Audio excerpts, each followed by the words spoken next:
Hey, what's up? So this is me doing my first official Ableton screencast. Hopefully gonna inform you about some interesting aspects about Ableton and some cool stuff you can do with audio production in general. I'm gonna go over some of the basics of making some simple beats, making some simple bass lines, some simple melodies, and also just sort of go over some of the basic terminology um, involved with audio production in general that will make your life a lot easier if you realize these things ahead of time. Because it certainly has been useful for me. First of all, I'm assuming that this is what you're going to see whenever you open your Ableton. Um, and you open up a new project, you see the audio and the MIDI, and of course the first question that anybody asks is, okay, how do I make a sound? And if you notice here, you can go to the MIDI channel. It's important to realize these two, while they are very similar in nature and they do work together as a team, there are some differences, some big differences. They are two separate entities. Here on the MIDI is pretty much a series of musical commands, and they don't even have to be musical for that matter. It's just it's basically sending a message out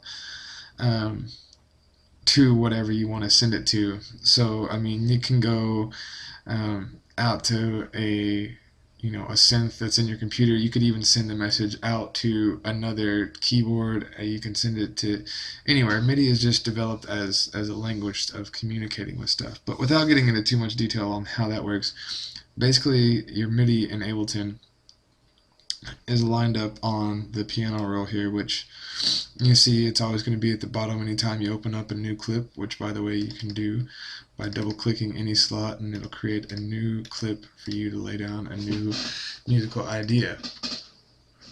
A few quick things about the MIDI here. You can put in a series of notes, for example, and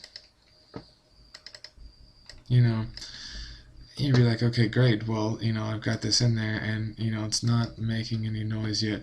You're getting stuff on the meters, but it's not actually coming in yet. And the reason that is, the reason you're not getting a meter like this, which is an actual audio meter, is just telling you that there's no audio associated with it. So it just means there's a message going through there, and this is the intensity of that message, which is controlled by this stuff down here, which is a whole other story I'll get into later.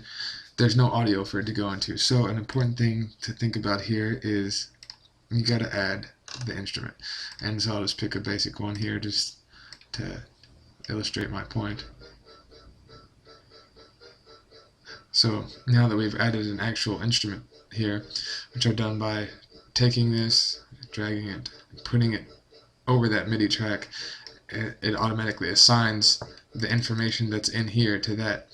And now, if I want to go in here and make a new melody line, then I can do that very easily because I can actually hear it.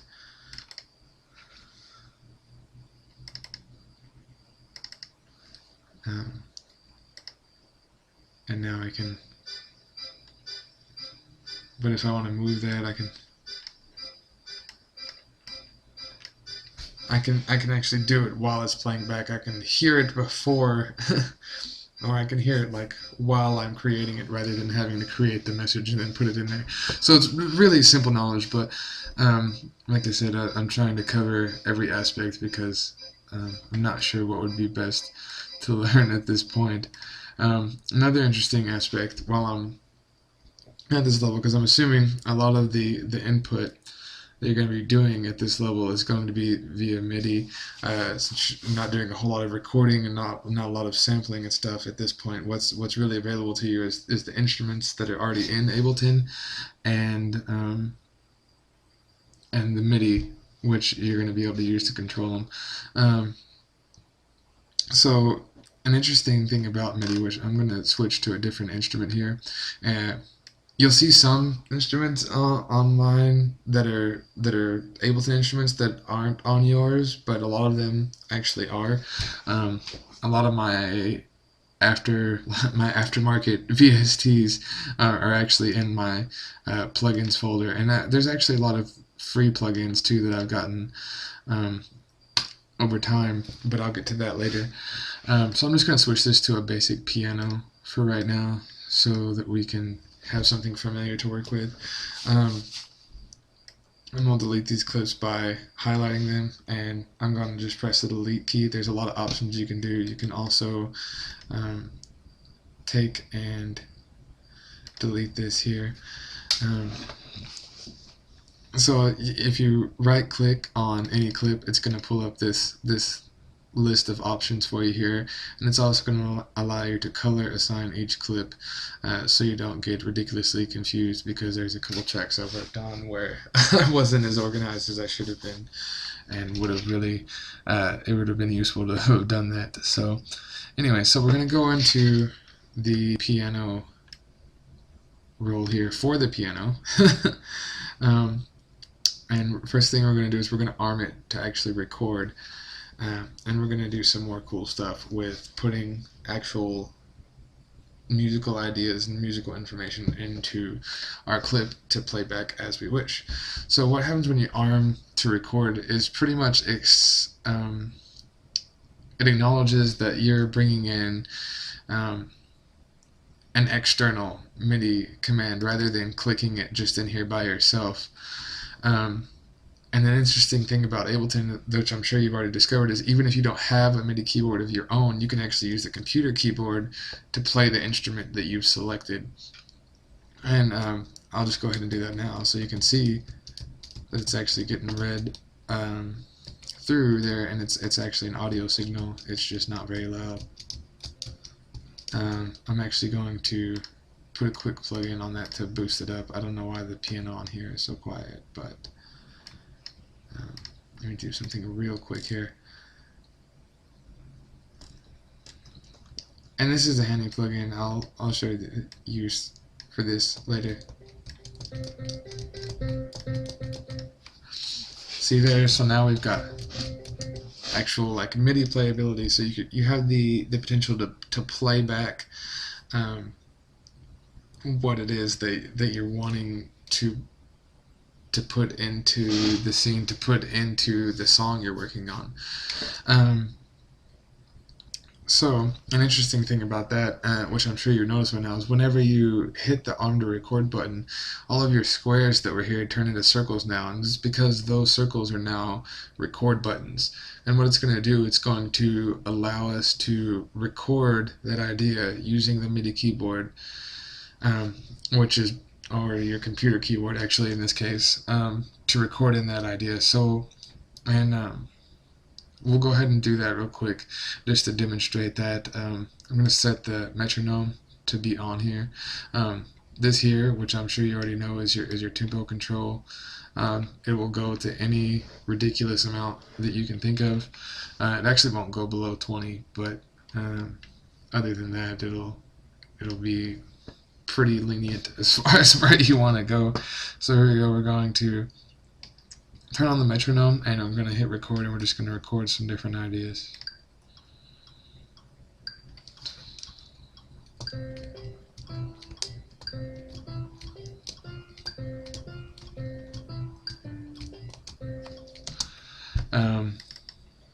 And that was just me recording some basic stuff. And when you go back to clear, to view your clip, you'll see that it started recording because it started recording here, and I actually started playing here. So that's where it's left my recording at. But if we know, for example, this note was supposed to be 1, what we can do is we can just take whoops. We'll move that back there.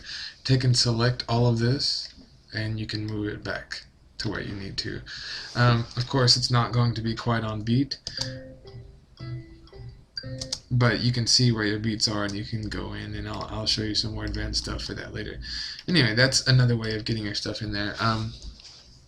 one important aspect about doing drawing stuff in yourself is there's this little icon in the upper left hand corner here that looks like a set of headphones. If you turn that on, that's going to turn on the cue for you drawing in into the MIDI or the piano roll here. I don't know why I clicked on that. And it's going to allow you to hear it and preview it as you're playing it, so you can hear if it's going to go with the note you just played before it. So I can go in and actually hear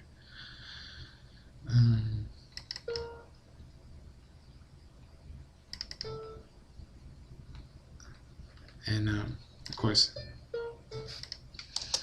we can hear that as we're recording it, so it makes it a little simpler to where you don't have to go back and play everything every time. Okay, so I've got about 5 minutes left on this particular recording, so I'm going to take and show you how to do some basic things with drums that are available to you right out of the box with Ableton. And there's a couple other things I'd like to go over if I have time as far as the basic setup. Real quick before I get into that, hopefully you've noticed the difference between the session view, which we have here, and the arrangement view. Since Ableton is so versatile, you really have this really seems like it's geared more towards the live performance aspect, and this is for an actual producing a song. However, I do use this a lot for creating the ideas, which I put into the arrangement view for the song. So it's really good for brainstorming and for storing extra stuff, even if you are working on a full song. And that's the easiest to work in at the moment, so that works well too. And of course the shortcut to switch in between is the tab key, and I have a really long list of shortcuts that I could type up and list for you as well. A couple other things to mention here. Obviously you have your instruments over here, and you've got MIDI effects and audio effects.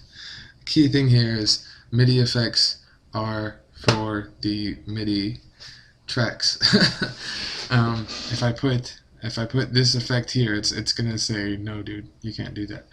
And if I try the same, well, it's not really the same if I try to put it here, because what you'll notice is it'll let me put it here on our MIDI track, but it's because it's already got audio coming out of it. If I try to go before where we started inputting the audio, which is right here with this piano, it won't let me, and it'll say insert audio effects after the instruments.